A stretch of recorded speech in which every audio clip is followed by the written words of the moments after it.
Bonjour éclaireur, comment ça va? Oui, grâce à Dieu, tout va plus mieux. Je sens aujourd'hui qu'il y a un peu de mieux dans la forme. Oui, je commence à remonter. Non, je le sens dans la voix. Allô? Oui, je dis que je ressens ça dans la voix et ça fait plaisir. Oui, merci beaucoup. Il n'y a pas de Merci, problème. Et donc, on va vous laisser merci. la parole pour 10 minutes. D'accord. Ok. Ben, comme d'habitude, hein, toutes mes félicitations à toute l'équipe, mes respects et bonjour à tous, du courage, de la persévérance. Je salue tous les Ivoiriens, de quelque bord qu'ils soient, espérant que ceux qui sont encore dans les ténèbres, vraiment,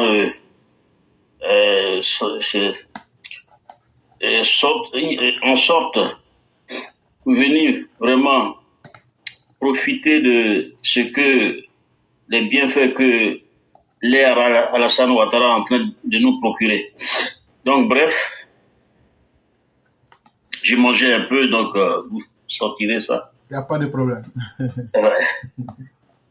Alors, je vous ai entendu dire que le président de la République, dans son intervention par rapport à la sécurité, qu'il demandait en fait à la population ivoirienne de ne pas céder à la violence. Je crois que j'ai bien compris, c'est ça. Effectivement. Ouais. Ça m'a tellement fait plaisir que j'ai senti des émotions que je ne peux pas décrire. En fait, c'est vraiment un enseignement digne d'une grande école de sciences politiques. Et lorsque vous avez le projet sublime de conduire votre pays au développement, il faut qu'il y ait le caractère avec. C'est triste. Des personnes comme Laurent Gbagbo ne peuvent pas porter cette charge. C'est trop pour eux. Ils sont bien dans les bars. Ils sont bien dans les grains. Les grains où personne ne conteste l'autre. Comme on le dit dans notre langage lapidaire, Jula, Worofobalo. C'est-à-dire tout le monde dit ce qu'il pense et personne ne conteste l'autre. En fait, c'est l'assemblée des irresponsables. Ils n'ont pas de but et c'est comme ça. Donc, chers parents, voilà que le président se dévoile pour vous dire qui il est en fait. C'est quelqu'un qui a un objectif. C'est l'objectif qui est conforme aux attentes des vrais Ivoiriens qui pensent nuit et jour, en tout cas dans leur chambre, partout où ils sont, de faire avancer leur pays, au même titre que les pays occidentaux, et pourquoi pas plus. Il y a quelques jours, j'ai envoyé une image à un frère montrant les prouesses de la Chine. Oui, tout le monde admire ce que la Chine fait aujourd'hui. Mais est-ce que c'est quelque chose qui n'est pas possible ailleurs? Et c'est ce que Alassane Ouattara est en train de nous montrer. Si nous répondons la violence par la violence, de façon automatique, nous allons nous disperser. Et c'est ce qu'il est en train de nous dire. Mais cela ne veut pas dire que nous allons laisser la chienlit s'installer. Voilà ce que cette parole aussi contient. Nous ne nous laissons pas perturber. Nous continuons le processus de développement. Nous surveillons cela comme du lait sur le feu. Et nous n'allons pas aussi céder à tout ce qui peut nous distraire. C'est l'interprétation que je donne à ces propos-là. Et ça doit être en tout cas le comportement de tout Ivoirien, en tout cas qui a compris le président actuel. J'invite donc tous les Ivoiriens qui sont encore hésitants comprendre que tout ce qui se fait, c'est dans notre propre intérêt. Si nous continuons, comme le président nous a lancé, à soutenir le processus de développement, il va arriver un moment, l'Ivoirien ne sortira plus de chez lui. En tout cas, s'il sort de chez lui, si ce n'est pas pour avoir un plus, mais il n'ira pas pour souffrir ailleurs. Parce qu'on aura l'essentiel chez nous. Et dans une vie, c'est le plus important. Et il y a des indiscrétions qui nous disent que ce que nous voyons actuellement, ce n'est même pas la moitié de ce qui est prévu. Pourquoi sommes-nous si, en tout cas, sommes-nous si faibles pour céder à la tentation de Laurent Gbagbo, qui aujourd'hui est trempé de la tête aux pieds dans la manipulation. Aujourd'hui, la vérité est pour lui le mensonge, et le mensonge est la vérité. Il pense qu'il peut s'en sortir, n'est-ce pas, en manipulant. C'est normal. Ça lui a réussi un moment. Mais Laurent Gbagbo, c'est fini. C'est vraiment fini. Ces journalistes qui viennent s'asseoir devant toi pour organiser des interviews, ils savent que c'est fini pour toi. Mais ils veulent ton argent. Mais c'est l'argent du contribuable ivoirien. Sur toute la ligne, tu n'as pas été exemplaire. Qu'est-ce qu'on peut faire encore pour que tu te rattrapes? Apparemment, c'est peine perdue. Mais je ne veux pas m'attarder là-dessus. Parce que quand on voit vos comportements, si on n'est pas déjà équilibré comme le président de la République, la première réaction, c'est de vous décimer. Mais nous n'allons pas aller jusque-là, à la seule condition que vous rentrez dans les rangs. C'est avec vous, Laurent Gbagbo, que les Ivoiriens, en tout cas une partie de la population ivoirienne, n'a aucun respect des institutions. C'est avec ce président de la République qu'on commence à avoir un peu de crédit pour nos institutions. Et c'est parce que tu foulais au pied les institutions que tu as fait tout ce que tu voulais faire. Sinon, une justice bien organisée ne pourrait te laisser faire tout ce que tu as fait. Une Cour des comptes, si il en existait, je ne pense pas à l'époque, en tout cas, si nos deniers publics étaient surveillés comme le lait sur le feu, tu n'aurais pas le courage de faire tout ce détournement, toute cette, n'est-ce pas, utilisation sans contrôle de nos deniers publics et à la fin te foutre de nous. Et aujourd'hui, encore on te donne encore des rentes viagères, alors que tu nous as fait du mal. En réalité, tu gagnerais à te retirer de la scène politique. Parce que ce que tu as fait te suivra même dans la tombe. Et je souhaite que tu te repentes. C'est pas le fait d'échanger d'église qui fait le repentir. C'est de montrer aux Ivoiriens qu'on renonce à tout ce qui peut engendrer le désordre social. Cette adresse aussi à l'endroit de Blé Goudé, qui joue au malin, qui fait semblant. Est-ce que toi, Blé Goudé, tu dois encore militer dans un parti politique? Avec tout ce que tu as fait, les éléments sont là pour te comprendre. Mais tu continues de t'entêter. Les quelques années à La Haye ne t'ont pas suffi. Je pense que on a encore du temps pour s'occuper de toi. Donc, pour revenir au propos du président de la République, je voudrais dire à tous les EPV, à tous ceux qui sont dans le RHDP, que c'est là que nous devons comprendre que nous avons un vrai leader. Et ça doit créer des émules. On doit fabriquer rapidement, en tout cas, des Alassane Ouattara à l'intérieur du RHDP.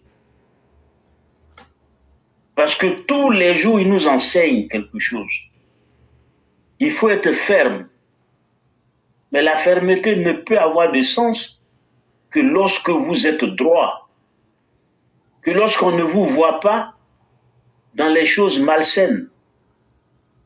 Regardez l'histoire de ce président de la République et comparez ça à celle de Laurent Gbagbo. C'est le jour et la nuit. C'est la distance entre le ciel et la terre. C'est à nous de nous inspirer de ce leadership et de le matérialiser sur le terrain. 2025, je ne doute pas un seul instant, mais je parle en me basant sur la volonté divine. Rien ne va se passer de mal en Côte d'Ivoire. Les ennemis iront d'eux-mêmes. La pression sera telle qu'ils vont céder. Et chaque fois qu'ils vont déployer leur arsenal, nous allons trouver des éléments de réponse. Sans excès, mais dans les limites, en tout cas, du raisonnable. Et c'est ce que notre président est en train de nous enseigner.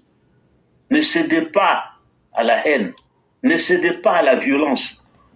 Cela veut dire quoi? Protégeons le pays. Surveillons tout ce qui se passe. Ne soyons pas les premiers, n'est-ce pas, à engager la violence. Mais soyons prêts à défendre la patrie, à défendre nos familles. Et faisons cela avec tellement de force que ceux qui pensent qu'ils sont nos adversaires, nos ennemis, vont céder ou en tout cas, ils vont passer de l'autre côté de la barrière. C'est cela que je voulais partager avec vous pour dire que ces propos-là, nous ne devons pas les oublier très rapidement. C'est le sens même, c'est le sens de la politique qui est en train d'être menée sur le terrain actuellement. J'entends parfois certaines personnes se plaindre du président de la République. Mais il ne réagit pas, le gouvernement ne fait pas ceci. Mais vous savez, j'ai toujours été prudent par rapport à ça. Le président sait où il va. Le président sait pourquoi il faut agir comme ça. Et ceux qui font tout ce bruit autour de nous ont déjà perdu la bataille, ils le savent. Et ils jouent avec l'extérieur pour nous perturber. Mais ça ne marchera jamais. Même l'extérieur ne leur fait pas confiance. Laurent Gbagbo n'a jamais eu le sens de la gestion. N'a jamais eu le sens de la gestion. C'était pas un gestionnaire. Il a eu seulement la chance d'accéder à la magistrature suprême, mais sans le mériter en réalité. Donc, chers frères et sœurs, ce bout de phrase venant du président de la République nous appelle tous de regarder nos comportements, d'être méthodiques, même si parfois on pense que nous sommes faibles, mais la force est toujours calme. La force comprend les réalités et la force agit au moment où il faut. Et c'est cela que je voudrais vraiment appuyer pour dire que c'est un discours très apaisant, très rassurant. Effectivement, la réalité, elle est celle-là. La Côte d'Ivoire est sur de bons rails. Elle progressera. Malgré les adversités, la Côte d'Ivoire ne s'arrêtera pas. Mais soutenons ce processus. Soyons en phase avec ce processus. Avec, n'est-ce pas, cette mentalité que le président est en train d'injecter petit à petit dans la société ivoirienne pour sortir les Ivoiriens, en tout cas de la barbarie. Le mot est lâché, la barbarie. Ça nous a coûté ce que vous avez vu. Quelqu'un qui n'avait aucun plan de gestion, qui n'avait aucun sens de la gestion de l'homme, des ressources humaines, d'un pays, d'une organisation, a été promu, a été projeté au devant de la scène. Et nous avons payé le prix cher. Plus de 3000 morts. C'est des chiffres qu'on dit, mais la réalité est plus triste que cela. Sans compter les escadrons de la mort et aussi, surtout, la dislocation du tissu social. Mais engageons-nous à réparer, en tout cas, la facture. J'encourage le gouvernement d'accélérer les projets, de ne pas s'arrêter, d'être dans la dynamique du président. Construisons notre pays. Construisons notre pays. Ne regardons pas de gauche à droite. Regardons, en tout cas, notre itinéraire qui est de développer la Côte d'Ivoire. Et ça, personne ne doit nous perturber là-dessus. C'est à seul prix que nous allons vraiment être honorables comme notre leader. C'est là que je vais m'arrêter. Vous souhaiter en tout cas un bon après-midi ou un bonsoir ou un bonjour à tous les EPV. Et ma prière pour conclure, c'est que Dieu fasse que nous ayons le courage de vraiment nous fondre, en tout cas dans le comportement du président de la République. Je suis persuadé que le RHDP a beaucoup à donner à la Côte d'Ivoire. Je suis persuadé que ce parti-là va apporter beaucoup à l'Afrique de l'Ouest. Pour ne pas parler de l'Afrique. Soyons patients, suivons notre leader, soyons incisifs, mais je suis sûr que toutes les décisions qui viendront de lui sont les bonnes. Il est à la hauteur, il a aussi la carrure et la sagesse. Ça, c'est beaucoup pour un leader de la trempe de Alassane Ouattara.